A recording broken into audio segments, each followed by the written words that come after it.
Assalamualaikum warahmatullahi wabarakatuh. Halo anak-anakku, berjumpa kembali dengan Ibu di mata pelajaran ekonomi. Alhamdulillahirrabbilalamin, hari ini kita masih diberi kesehatan sehingga kita dapat melaksanakan proses pembelajaran seperti biasanya. Sebelumnya Ibu ingin bertanya, bagaimana nih kabarnya? Semoga semuanya dalam keadaan sehat ya, dan pastikan selalu jaga jarak dan jaga kesehatan. Hari ini Ibu akan membahas mengenai materi kebijakan moneter. Pada materi ini Ibu akan membahas beberapa poin. Yang pertama itu ada pengertian kebijakan moneter, lalu yang kedua ada peran dan fungsi kebijakan moneter, yang ketiganya itu adalah jenis-jenis kebijakan moneter, dan yang terakhir itu ada instrumen kebijakan moneter. Adapun tujuan pembelajaran hari ini, Ibu harapkan kalian dapat memahami apa itu kebijakan moneter, lalu mengetahui dan memahami peran dan fungsi dari kebijakan moneter, lalu mengetahui juga jenis-jenis kebijakan moneter, dan yang terakhir itu mengetahui dan memahami instrumen kebijakan moneter. Jadi langsung saja ke pembahasan pertama, yaitu mengenai pengertian kebijakan moneter. Mendengar kata kebijakan moneter, kira-kira apa sih kebijakan moneter itu? Ada yang tahu? Nah, ya, jadi kebijakan moneter ini adalah kebijakan yang diberlakukan oleh pemegang otoritas moneter untuk mengatur jumlah uang yang beredar dengan tujuan meningkatkan pertumbuhan ekonomi, stabilisasi harga-harga, dan memperbaiki kinerja perekonomian. Jadi pada intinya kebijakan moneter ini digunakan dalam keadaan ataupun kebijakan moneter ini digunakan suatu negara untuk mengatasi permasalahan ekonomi yang ada. Misalkan ketika ada masalah inflasi, maka kebijakan moneter ini bisa dikeluarkan untuk mengendalikan ataupun mengatasi inflasi yang ada. Selanjutnya itu adalah mengenai peran dan fungsi kebijakan moneter. Untuk peran kebijakan moneter ini sendiri adalah sebagai instrumen pengendali uang yang beredar. Adapun langkah-langkah kebijakan moneter itu sendiri biasanya diambil oleh penguasa moneter seperti Bank Sentral ataupun Bank Indonesia. Nah, untuk fungsi dari kebijakan moneter ini ada 4. Yang pertama itu ada menjaga stabilitas ekonomi, yang kedua itu menjaga stabilitas harga, yang ketiganya itu adalah meningkatkan kesempatan kerja, dan yang terakhir itu adalah memperbaiki posisi neraca perdagangan atau neraca pembayaran. Jadi langsung saja ke poin yang pertama, yaitu mengenai fungsi kebijakan moneter menjaga stabilitas ekonomi. Maksud dari menjaga stabilitas ekonomi ini adalah seperti yang kita ketahui bersama bahwa stabilitas ekonomi merupakan keadaan perekonomian yang berjalan sesuai dengan harapan, keseimbangan, dan juga berkesinambungan. Artinya pertumbuhan jumlah uang yang beredar itu harus seimbang dengan jumlah barang dan jasa. Adapun ketika jumlah uang yang beredar itu lebih banyak daripada jumlah barang dan jasa, maka nantinya itu akan menimbulkan suatu masalah dan keadaan ekonomi juga akan mengalami keterpurukan dan sebaliknya. Yang kedua itu adalah menjaga stabilitas harga. Nah, maksud dari menjaga stabilitas harga ini merupakan kebijakan ekonomi itu pasti selalu berkaitan dengan jumlah uang yang beredar dan jumlah barang dan jasa, di mana interaksi antara jumlah uang yang beredar dengan jumlah barang dan jasa itu akan menghasilkan harga, dan harga-harga itu akan mengalami kenaikan ataupun penurunan. Nah, apabila harga mengalami kenaikan secara terus-menerus, secara otomatis akan berdampak terhadap masyarakat yang ingin mengeluarkan uangnya untuk membeli barang dan jasa yang diperlukan. Nah, dari keadaan ini, maka nantinya akan timbul atau bahkan bisa timbul terjadi inflasi ataupun gejala ekonomi lainnya. Yang ketiga adalah meningkatkan kesempatan kerja. Jika jumlah uang yang beredar dengan jumlah barang dan jasa itu seimbang, maka nantinya akan menimbulkan keadaan ekonomi yang stabil ataupun perekonomian yang stabil. Di mana ketika keadaan ekonomi stabil, maka para pengusaha itu akan mengadakan investasi, di mana dari investasi tersebut akan muncul lapangan kerja baru yang akan memunculkan juga kesempatan kerja baru bagi para masyarakat yang ada. Dan yang terakhir itu adalah memperbaiki posisi neraca perdagangan atau neraca pembayaran. Dengan adanya kebijakan moneter ini diharapkan dapat memperbaiki posisi neraca perdagangan dan neraca pembayaran. Jika negara mendevaluasi mata uang rupiah ke mata uang asing, harga-harga itu akan lebih murah sehingga nantinya akan memperkuat daya saing dan meningkatkan jumlah ekspor. Nah, dari peningkatan jumlah ekspor ini nantinya akan memperbaiki posisi neraca perdagangan dan neraca pembayaran. Langsung saja ke pembahasan yang ketiga, yaitu mengenai jenis-jenis kebijakan moneter. Untuk jenis-jenis kebijakan moneter ini ada dua. Yang pertama itu ada kebijakan uang ketat dan yang kedua itu ada kebijakan uang longgar. Untuk poin yang pertama yaitu kebijakan uang ketat. Kebijakan uang ketat ini adalah kebijakan bank sentral untuk mengurangi jumlah uang yang beredar.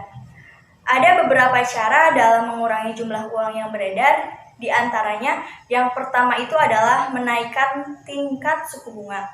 Nah, dengan adanya kenaikan tingkat suku bunga ini diharapkan masyarakat itu akan terdorong untuk menyetorkan atau menabungkan uangnya di bank, sehingga nantinya itu dapat mengurangi jumlah uang yang beredar.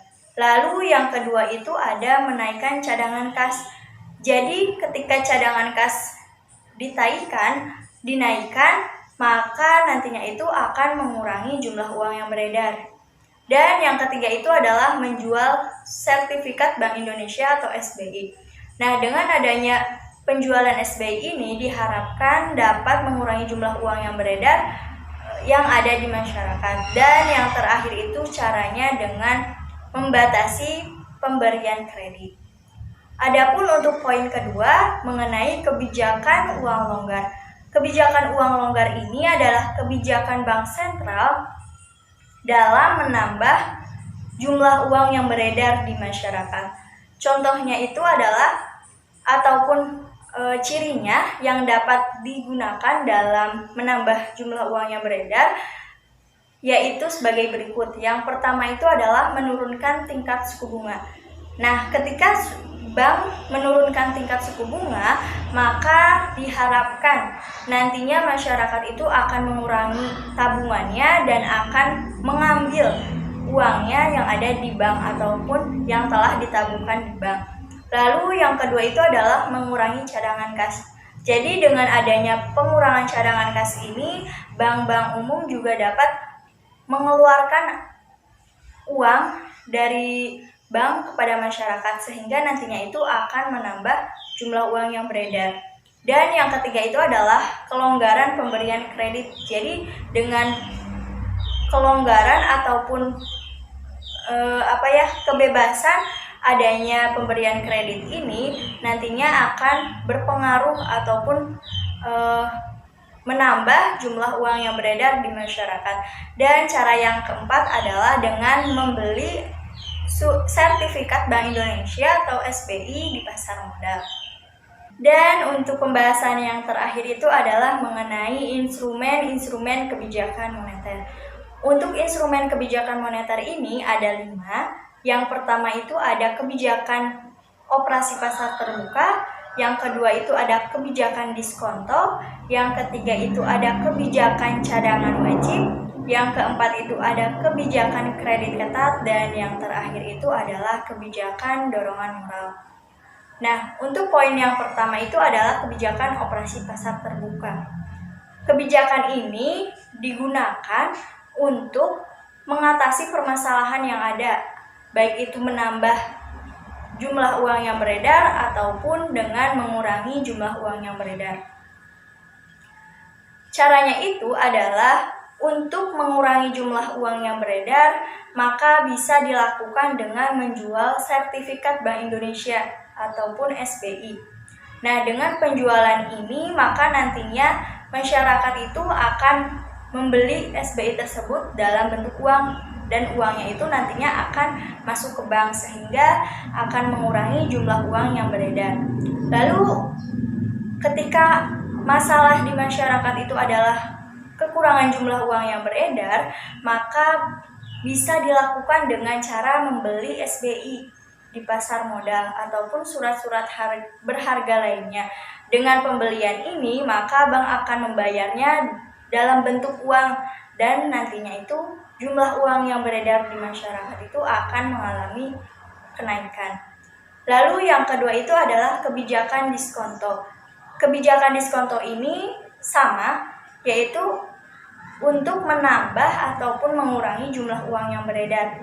Tetapi caranya berbeda dengan kebijakan yang sebelumnya, di mana pada kebijakan diskonto ini ketika mengurangi jumlah uang yang beredar di masyarakat yang terlalu banyak, maka dilakukan dengan cara menaikkan ataupun meningkatkan suku bunga. Nah, dengan adanya peningkatan suku bunga ini diharapkan masyarakat itu akan terdorong untuk menabungkan uangnya di bank, sehingga uang itu akan masuk ke bank. Dan nantinya itu akan mengurangi jumlah uang yang beredar di masyarakat. Lalu untuk menambah jumlah uang yang beredar itu, caranya itu adalah dengan menurunkan tingkat suku bunga. Jadi dengan adanya penurunan tingkat suku bunga ini, diharapkan masyarakat itu akan mengambil uangnya yang telah disetorkan di bank dan mengurangi tabungan. Yang selanjutnya itu adalah kebijakan cadangan wajib. Nah, seperti yang kita ketahui bersama bahwa kebijakan ini dilakukan untuk mengatasi permasalahan yang ada, bisa dengan cara menaikkan ataupun menurunkan cadangan kas.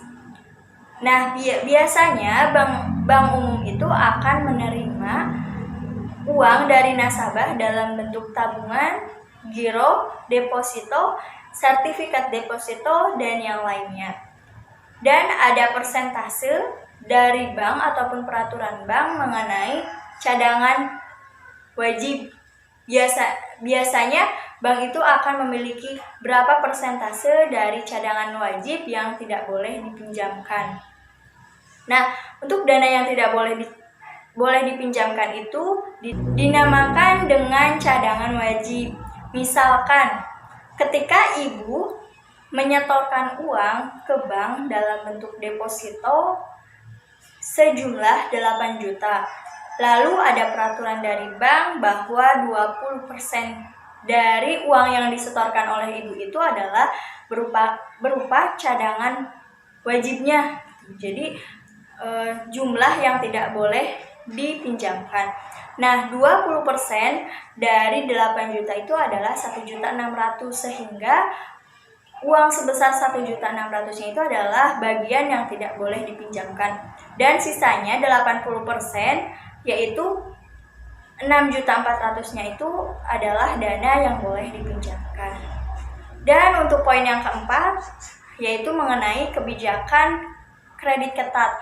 Nah, dalam pemberian kredit ketat ini, bank itu memiliki syarat-syarat agar perusahaan ataupun masyarakat itu bisa memenuhi syarat-syarat tersebut dalam memiliki ataupun dapat mendapatkan kredit tersebut.